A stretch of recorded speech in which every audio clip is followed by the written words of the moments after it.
Hey, you. Yeah, you. What you doing? I know what I'm doing. I'm starting off right with Talking About the Blues podcast, baby. What's going on, good folks? You are now Blues, and we're talking about the Blues podcast, the number one blues podcast in New York City. And I have a fellow Brooklynite on the line with me. And she has some really, really interesting things that I want to talk about. One of them being a blues opera, but I'm not going to give too much away. Karma Mayet Johnson. What's going on, sister? What's going on? It's nice to be with you. So let's just jump right into it. Now, you're a singer, actress. Is it safe to say a poet as well? Indeed. And you have a special project. But before we get into the special project, what I'd like to ask you is your blues journey. Now, how did you fall in love with the blues? How did you find the connection? Oh, yes. Blues journey. I love this question. My blues journey begins before my birth. I am the first generation in my family to be born outside of Mississippi. On both my mother and father's side, everyone is from Mississippi, and I was born in Chicago. Wow. As a child, I spent a lot of quality time with my granny, and my grandmother, Miss Josephine Harris in Chicago, she was good running buddies with many of the blues greats because they had been kids together in the Mississippi Delta before they all moved to Chicago around the same time. So her friends and her homies on the south side of Chicago included a veritable who's who of the blues musicians, including Buddy Guy, Junior Wells, Howlin' Wolf. Now, myself, I was too young. I think that the last time when these guys would have been around, I was still just an infant or a toddler. So, listening to this music, I would be getting all this information from the stories that my grandmother was sharing. But I would be riding next to her. This is back in the day before, all of the wonderful safety regulations that we deal with now. But I would be propped up on that middle armrest in the middle, because I would be pulling out the 8-tracks. Oh, yeah. Okay, now. All right. I would be pulling out the 8-tracks in my granny's Cadillac, telling her to put on some Bobby Blue Bland, when I was 3. That's what I'm talking about. So that's the beginning of my blues journey. The blues, as I like to say, the blues is umbilical for me. That's groovy in the DNA. Yes, indeed. Yes, indeed. Yes, indeed. My mother's people are from, as I said, the Mississippi Delta, small towns and villages that surround Clarksdale, which we know is famous as being that central vortex. But really, most of these musicians did not live in Clarksdale. They lived in these places like Tutwiler, Marks, Mississippi, where my mother and grandmother are from. Now, I want to touch on something because you just made a very loaded statement, and I'm so happy that this loaded statement comes with a positive connotation, right? You spoke about your introduction to the journey of your blues, and it's all based on generations, based on family lineage and heritage being passed down. That's right. And that's very, very, very important. And I would like, if you don't mind, to share your thoughts on the importance of passing down that torch when it comes to our history and lineage. Oh, yes. Well, it's everything. It's absolutely everything. As a performer and as a songwriter these days, I feel so grateful that I have that generation of my elders, my grandmother, her folks, and the folks, even the generation preceding hers, who are still around, many of them, and I have the fortunate opportunity to be able to play them something, and for them to say, yes it is, or no it ain't. I dig that. you know, um, and that sound, I always think about also the music, the blues in our language. Of course, Baraka broke it down really nicely in the Blues People about how we've embedded these linguistics in every day by the way that we speak with one another, and that's a big part of passing the blues down through the generations. Is in those quick phrases, those moments of poetry inside of the regular conversations that I'm having with my elders as I'm growing up, And that poetics, that blues poetic that runs through the veins of the music and of the speech of the people. And that intimacy of feeling those tones, how we have that system in place when we speak with one another where if I say to you, you know what I said. That's right. That's right. Yeah. And if I say, well, then you know what I said then too. That's right. That is right.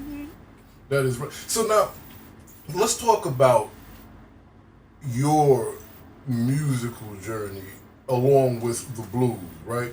Because we established it was passed down, and it was this relationship with your grandmother in the home of the rock and roll Chicago blues. When did you start making your own music? How was that? Well, I recall being about 4 years old, and there was a series of things, but this is the first one that kind of imprinted itself in this more formal way, I guess. I went to see, my mother took me to see Stephanie Mills during The Wiz, on the original one at the Goodman Theater in Chicago. Nice. And after the show, I let my mom know. I said, well, that's what I'm going to do. I dig it. And she said, all right. And then there was a time, a couple of years later, when I was about 6, and we were at my great-grandmother's funeral. And after the funeral, we were all at my aunt's house. You know how folks gather. We were in the basement there playing the records, and they put on a song, and I started dancing. And, the old folks, you know how we get excited when we see the little children moving. Absolutely. And they say, oh, look at that baby dancing. Oh. And I remember how it really it moved me because all day long people had been so somber, because of the occasion. Right. And I just recall feeling like, oh, this is magic. Like, I'm just feeling the music and dancing, and everybody starts to feel better, That's right. And I said, okay, this is good stuff. I have to, keep with this in terms of just orienting myself toward performance and toward the arts. And then the first time I really wrote a blues song was when I was about 12. I used to go to wilderness camp, which was such a wonderful gift, again, from my mom. And we used to spend really about 8 hours a day paddling down the river on a canoe. Wow. And so I started singing the blues to all my little campmates, and I was teaching them the song, giving them parts to sing. Wow. I like that. I mean, what else can you do in a canoe? Exactly. You just rowing and paddling. And I said, well, I started singing. I never forget it. The first one, it was the Manitowish Blues because that's the name of the river that we were paddling. It was the Manitowish River. Wow. Yeah, and So, well, it just hadn't stopped. well, tell me something. How did you know you were actually singing the blues? Well, it started to come out, and it kind of startled me. Wow.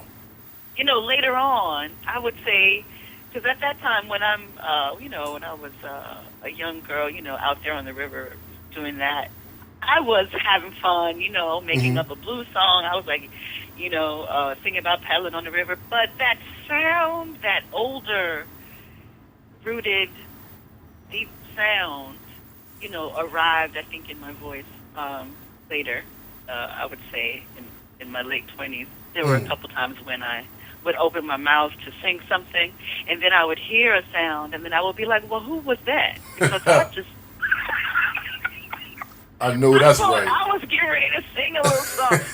Who is that coming up out of my throat, I know that's So I right. have found that, talking again about that generational thing that you mentioned, that there's definitely an ancestral channel that started to open as I matured and to bring these older sounds through. Thank you for saying that because that's a perfect segue. Because for me personally, I really feel and believe that the ancestors reached out and was like, we allowed you to start your journey here so you can get dirty and know what it's about. But this is what you're really supposed to be doing because you got to carry this on. And that's what it sounds like you're saying.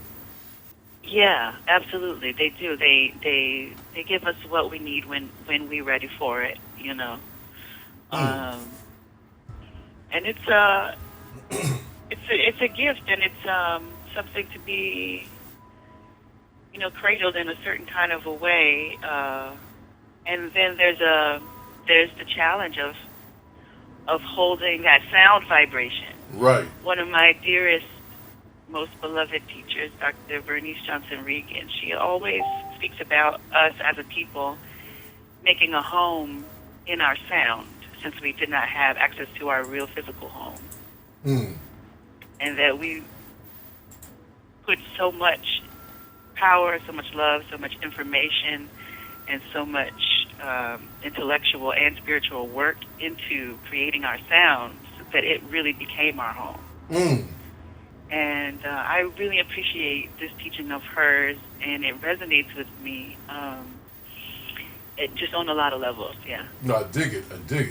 And, with that being said, because there seems to be a big disconnect between... Now, I could be wrong. Hopefully you can say, no, you're wrong. That's what I'm looking for. But a big disconnect between our people, the African American community, and blues. Well, I'm glad you brought that up. I just returned over the last couple of weeks from a beautiful experience at Georgia State University in Atlanta. A brilliant ethnomusicologist down there, Professor Oliver Green, invited me to join this blues symposium. It was a wonderful, extensive program with everything from film screenings, discussions, performances, and this question came back several times talking about the music and where are the young listeners, where are the black listeners, where's our connection to this form that we created. And for me, I see the blues, as I spoke about it being embedded in our language, I see it in the young folks, and I hear it in that crunk music that they play right now. That dirty South sound that took over. I remember being down in Mississippi with my family, down with my father's side of the family on the Gulf Coast of Mississippi, when that sound was born. And those kids were back up in the woods making those homemade recordings, Lil Wayne and all that little crew before anybody heard of them. And I remember being like, oh, this is what we're going to do next. And now that sound is the sound. I'm in Brooklyn and somebody rolls down the block bumping that sound. And that's such a deep, dirty, backwoods, swampy sound. It is. You know, and I feel like when I hear those lyrics, scant lyrics as they are, they are scant. Yes. But when I hear them, I still hear the blues. I just hear a blues that I feel has been, it's been curtailed. It's lost in the execution that we're hearing in the sort of popularized, commercialized version. You know, it's lost its complexity. But I feel like it's right there, and I feel like the kids have it on their fingertips. But what's going on is the branding. You know, the process of industry and the process of media rebranding our culture, you know, cyclically over and over again. Every time we make something up, they rebrand it, erase us out of the picture, and then try to sell it to the world as a thing that they didn't get from any particular place and that doesn't belong to any particular people. Kind of like the British invasion. Yeah. Uh-huh. Well, let me ask you this, because that's very interesting. Do you think, because I agree with you, I can see that, you know, and coming out of the original rap era and the 90s rap era, when I discovered my connection to our lineage, I understood why my style was the way my style was. It was just what I did. And people would question me and I never understood, but I understood once it was time for me to understand, like you said, when I made the connection of blues. Now, with that being said, do you think a lot of these young artists who are extremely gifted and talented, and not so young, some of them could be our age or whatever the case may be, but do you think they even realize that they're playing the blues? Do they even know that connection? No, I don't think so. I think that that's where the gap is. The gap is education, because there's no real sufficient foundation for blues education in school. You know, you have some wonderful programs that are isolated and are relatively small, but in general, music education has been snatched away from all the children, any kind of music education. Unless you can afford it. Right, yeah. Because it's extremely expensive So, now. you know, one of the story that you reminded me of, I remember being an undergraduate student, and we had a research assignment from a professor, and we were supposed to interview each other about our cultures, the cultures that we came from, because I was in Washington, D.C., it was a lot of folks from various points of the diaspora, Caribbean, U.S., Africa, everywhere, so we were asking each other, you know, about our culture, and I always remember this young lady said, well, culture? We don't have one. We have one? Wow. Yeah.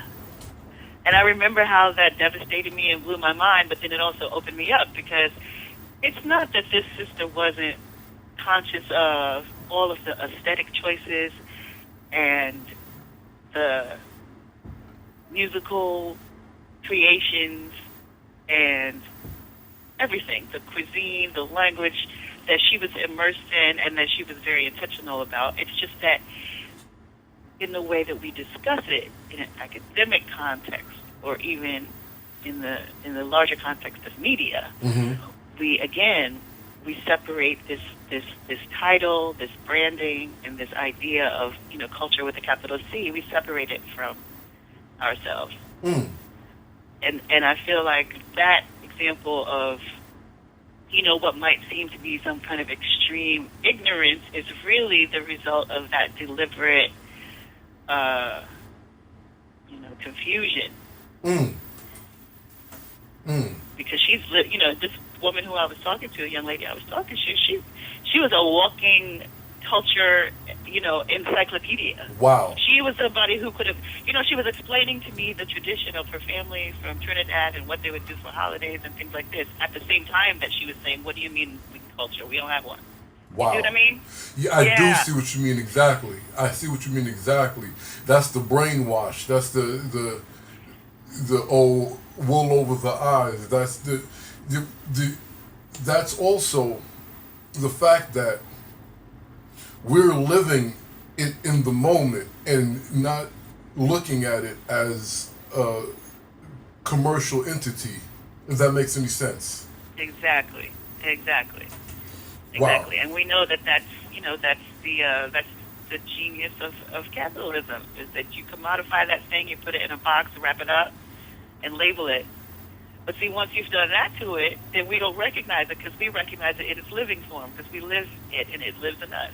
You know, I'll share a funny story with you. I remember when stocking caps became a hot commodity to purchase, and everybody was going to, like the beauty stores and stuff and buying stocking caps. And I was laughing with my brother and my pops at the time, blessed the dead, my pops passed. Not for nothing, we buried him in Belrose, Louisiana, where one half of my family's from. But anyway, the reason why we were laughing was because we couldn't understand the concept of selling this and people buying it. We was like, wow, we really missed a big opportunity because when we were little, my mother would just cut her pantyhose. That was how we got stocking caps. Exactly, exactly. And so it was like, what, we just missed $1 million business from something that we just did every day out of resourcefulness. Let me ask you this, and I want to talk about your workshops and your blues opera. That sounds so interesting. I'm so excited to hear about that. But before I ask you that, I would like to know what would be your suggestion to try to educate our young artists coming up into the fact that the reason why they style the way they style is because it all comes from the same place and that they should be appreciating our earlier musics because it really came from us. Right, right. Well, we need to have comprehensive music education for everybody, especially in the early childhood years. And we need to have connections between families and children, especially in that same window of the early childhood years, so that folks are bringing their arts into school, into the classroom, so that the children are being asked about the cultures that they live. And children are really brilliant. You know what I mean? It's like all we have to do really is lead them to the water. We really, Mm-hmm. Mm-hmm. And I've been fortunate to work in a couple of situations where we were able to do some of that work.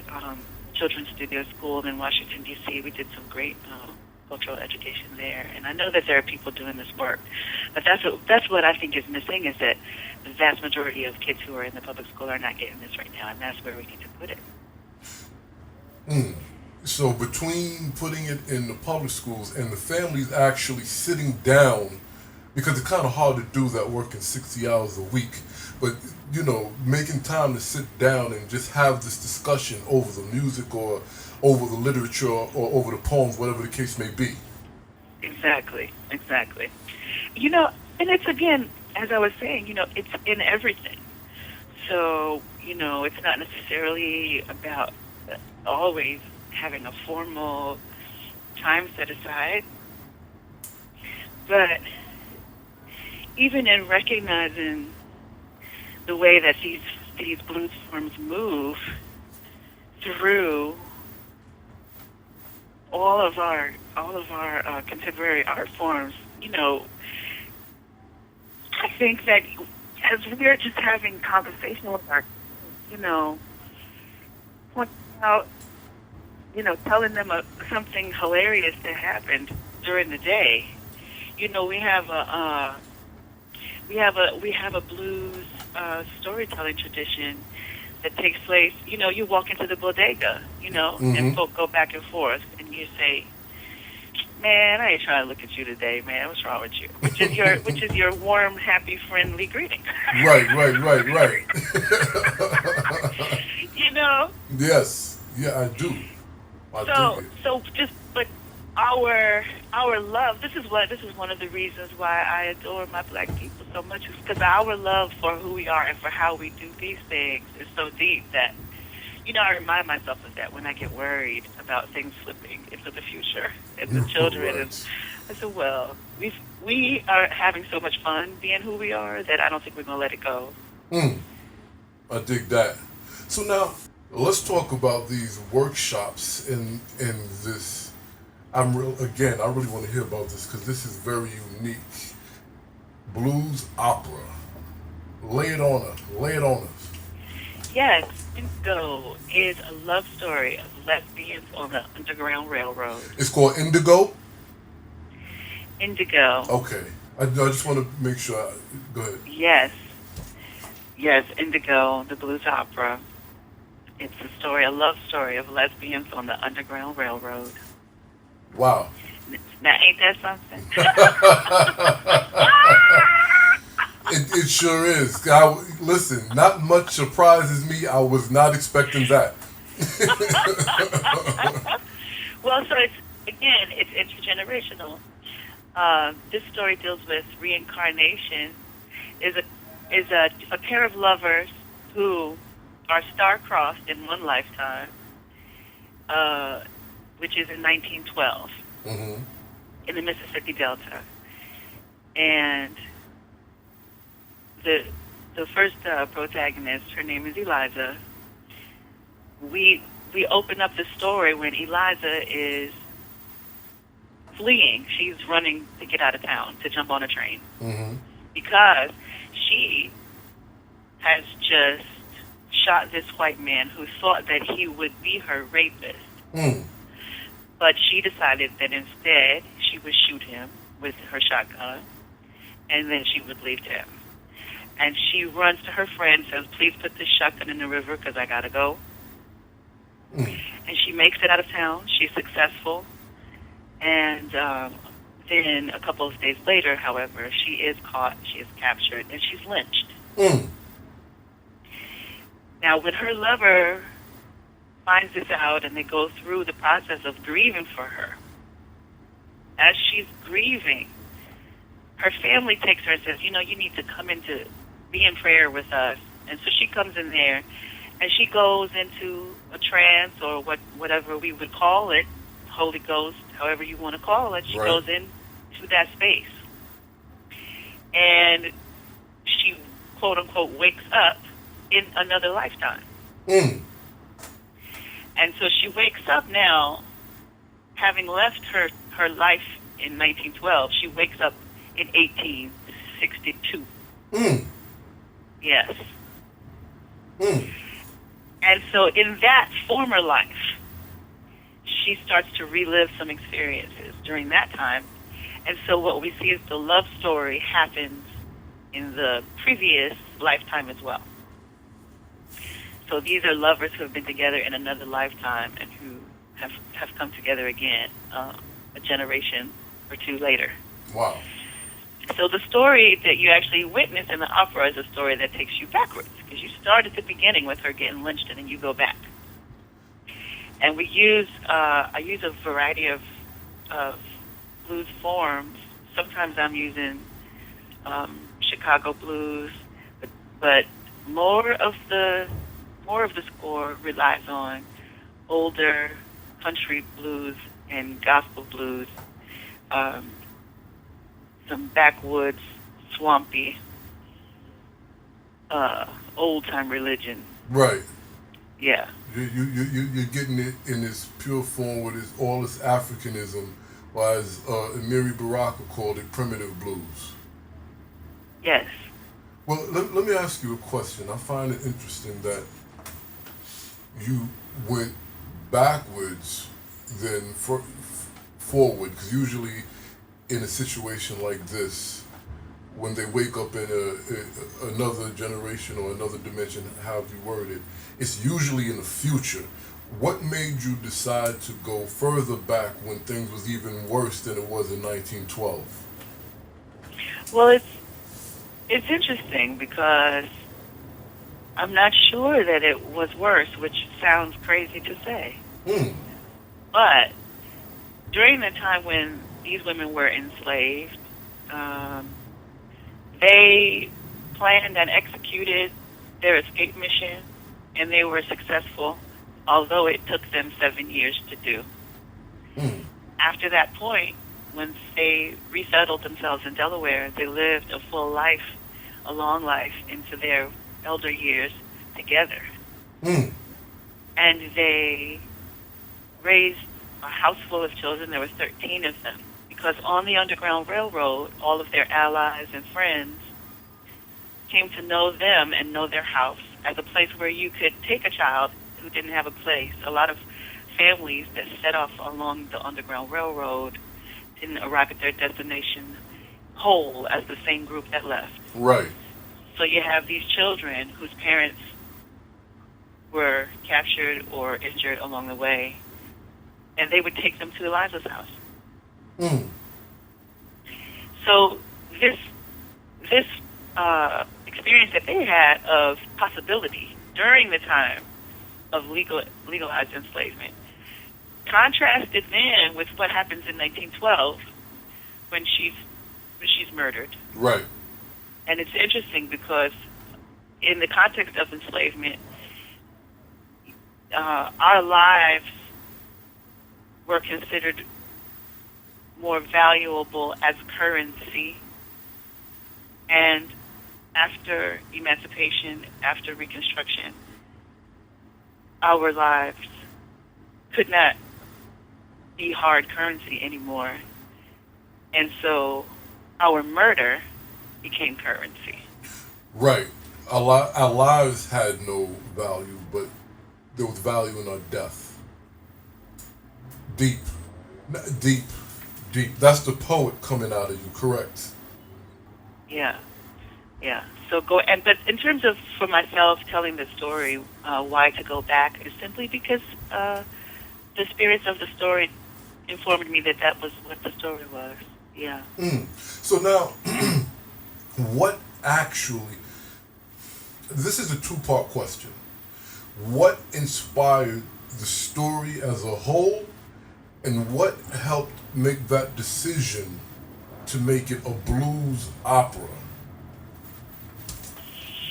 Well, I would say that more than a decision, it was a listening. Again, coming from the roots that I come from, I feel it's probably inevitable that my musical expression would take this particular form, and that the voices who would choose to speak through me would be connected to that lineage. Mm-hmm. So I started writing a story. I started writing a piece of fiction, and that came first. And then the characters decided that they wanted to get up and meet people on a stage. Mm. So I started writing the songs. The songs started coming through. And once the songs arrived, then they were there, and they had to be played. And so I looked for opportunities to produce the workshop, and we made it happen. We made it happen. I dig it. Now wait. So you said so when everything came to this point, the workshop began. So please explain the workshop and let the audience understand and be clear that they're connected and what happens in the workshop. The first workshop production was in Washington, D.C. at the Fringe Festival. We opened an hour and a half long performance for the Fringe Festival. I think our first performance happened at midnight. And so the perfect conjuring hour, because the piece is full of conjure. Yeah. And we sold out that night, and a couple hundred folks witnessed the birth of his performance work. And at that time, it was myself and one other actor and one musician on stage, and we were joined by a company of 5 dancers Mm. who became a living set. So these women were wearing body paint, and they would transform themselves because they were all very talented dancers. They would transform themselves. One moment, they would be a stand of trees, and the ladies would be standing beneath the trees having a conversation. Mm. And then the next moment, the lights change, and these women move, and suddenly they have fashioned their bodies into the auction block for her to step up on. Wow. Yeah, so we have literally a living set. Yeah, that's a big piece of the production that I'm happy you brought up, because that's like, that's art. There's no other way to it. That's just Yeah. art. It changes the game a lot. Wow. Now, wait, you wrote it. Are you also directing it? Or are you starring in it? Yes, all of the above. I Ooh. wrote the text, I wrote the music, I wrote the lyrics, I did the choreography, I directed, and I produced. And I said I started it. That's a lot. I It's a mean, lot. I know. All I can say is power to the people, because Power to the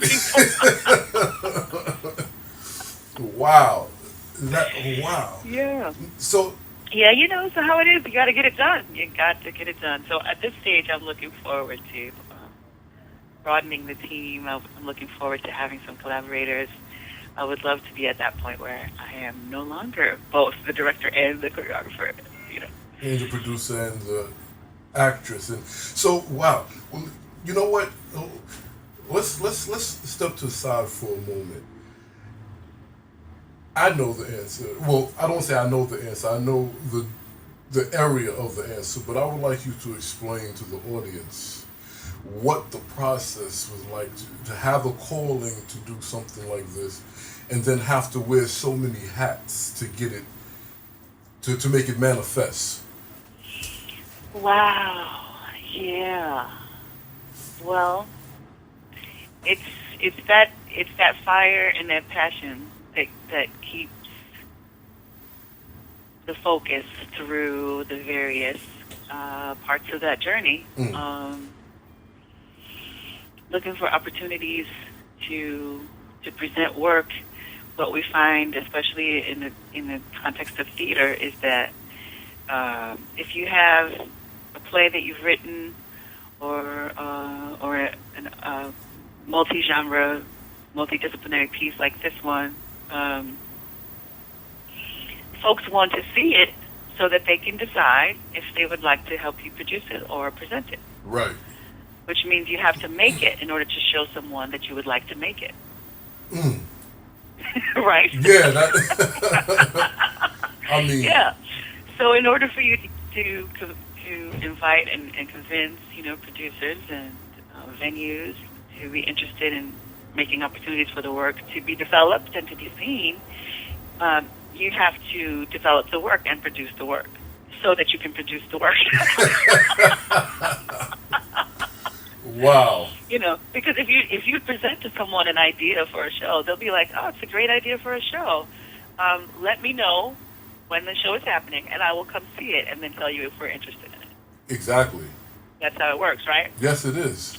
So, yeah. So the step of self-production has been really crucial. I have self-produced this piece several times, and it's also been effective because each time that you self-produce, you get the piece gains more traction, and the next place where you self-produce, you have more support than you did at the first one, and it continues to grow. So we're hoping now to continue to grow to the next level.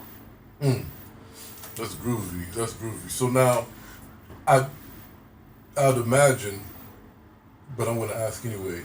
The songs, blues songs that you've written for this piece, was inspired by the story, or these were just voices that, or inspiration that came from the time of the story? They're all directly related to the story, and they all come from the spirits who are in these stories. Um, there, there's three generations of these characters, Mm. and the third generation has yet to appear on stage. I think the third generation looks like it wants to be a film. Mm. So it may not actually go to stage, but these first two generations of the story wanted to be on stage together. So they started literally just waking me up in the morning, in the wee hours, Yeah. with the song. So I would just have to like open my eyes, reach for the recorder, and let the song come out as it was arriving, Right. and get it down. So all those songs, yes, they come straight from the people who are in the story. Mm.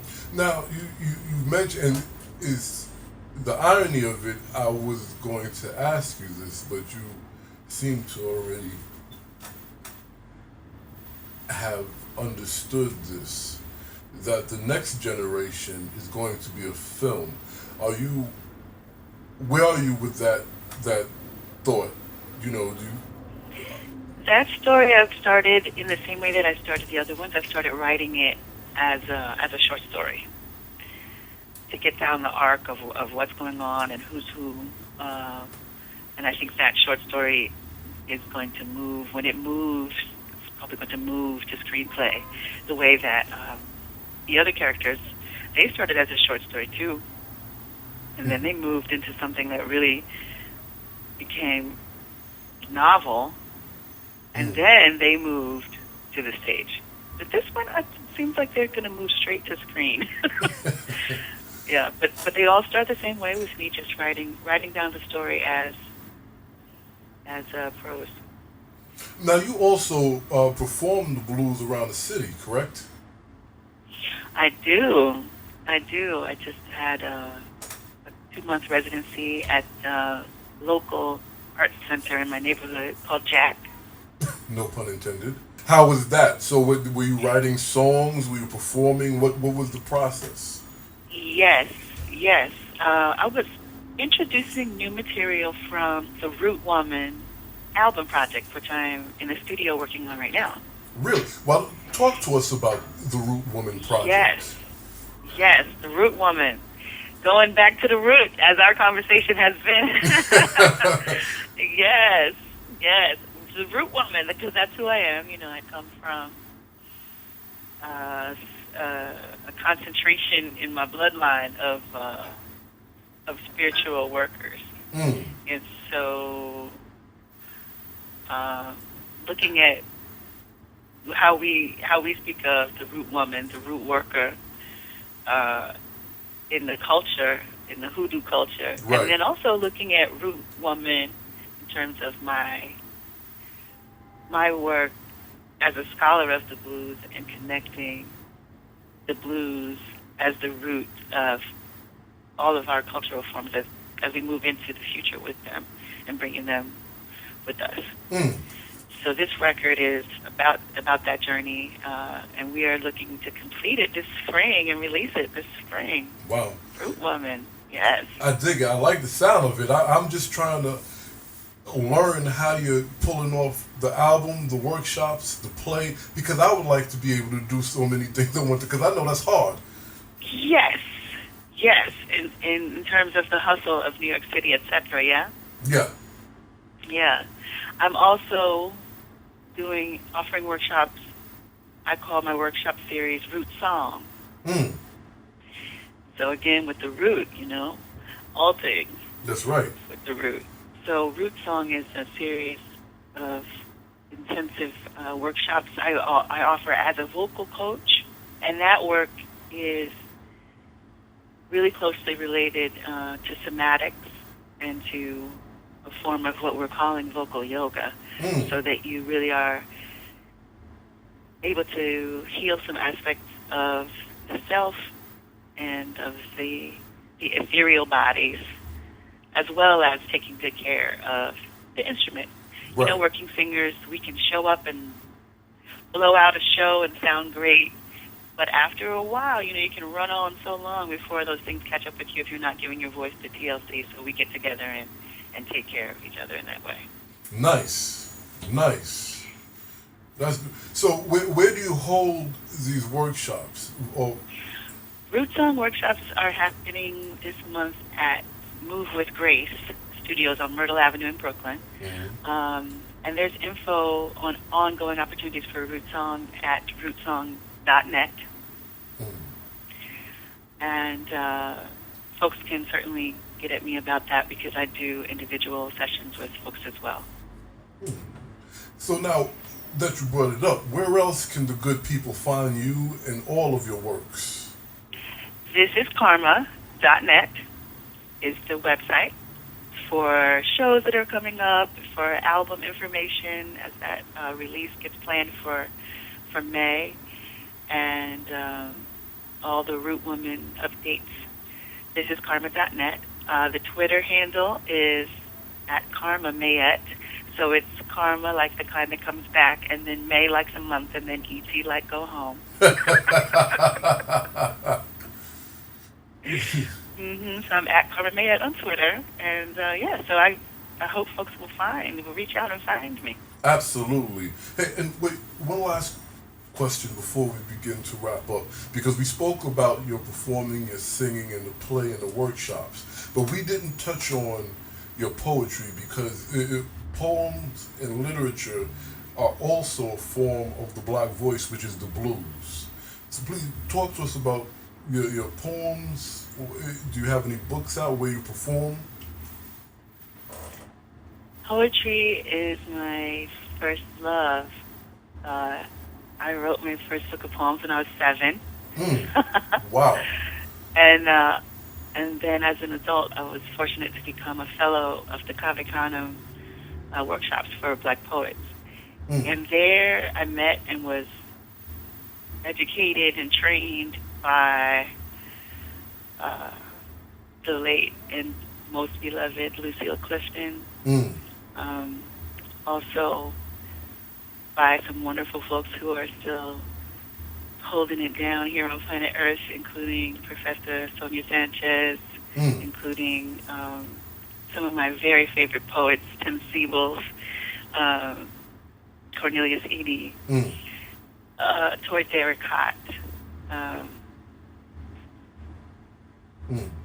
As a young writer, I went to a workshop with the renowned poet and professor and author Michael Harper, who really, really opened my eyes to how the blues were operating in what I was doing. I was in that mode where it was running through me, but I was not consciously labeling it as such in my poems.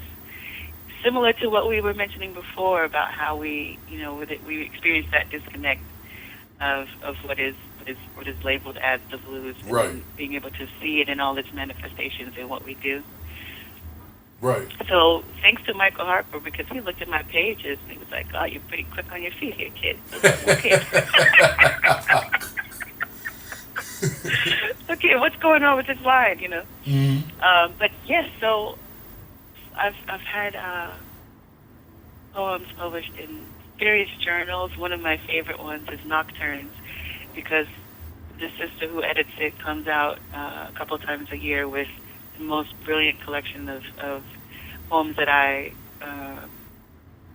find she's curating from amazingly diverse voices. And so I really appreciate her and the fine attention that she puts into that publication, and I'm really grateful she included some of my poems in the issue that's actually dedicated to the blues. Nocturne's Review of the Literary Arts is that journal.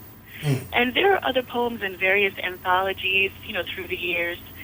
And I see that blues aesthetic definitely in my approach to the language on the page.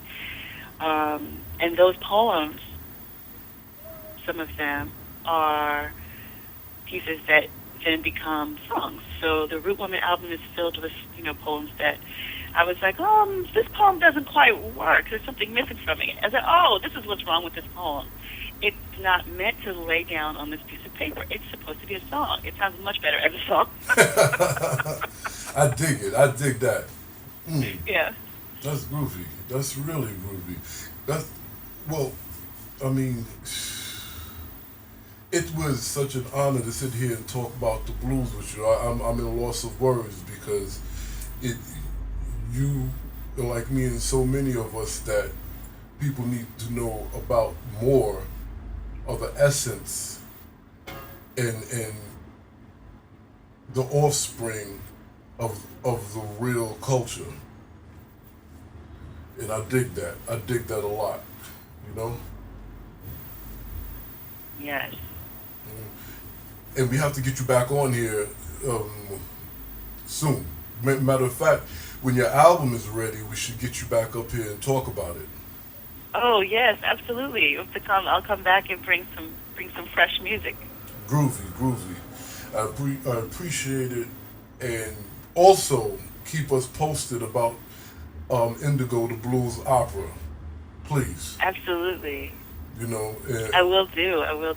I'll also give a shout. I think that at this point this show is sold out, but I wanted to just mention that I'll be at the Schaumburg for their 25th annual Women in Jazz Festival on Monday, the 28th, singing along with a group of wonderful, amazing vocalists. We'll be doing the compositions of Bernice Johnson Regan, and we'll be joined with her on stage. That is very groovy. Now, are you also going to be part of the Women in Jazz at the New Amsterdam Musical Association? Oh, tell me more. Yeah, it's happening around the same time. I think it's for the entire week, if I'm not mistaken. And New Amsterdam is 5 blocks away from the Schaumburg. It's on 130th. Right. Okay, well, yeah, please send me some more information on that because I'm glad to know. I'll be uptown quite a bit this month. I'm also doing something at Bad in the Bronx next Wednesday, March 25th, at their Women's Month celebration. Groovy. I'll be up there on Wednesday night, the 25th at 8 o'clock, up at Bad in the Bronx. All right now. All right. We're going to get this going on. All right, good folks. You heard it. You know it. Go to her website. Look for the play, the opera. Look for the album. Just follow her on Twitter and see what's going on. And as you know, you've been bluesing with talking about the blues. And if you don't do nothing, keep God first and keep on bluesing.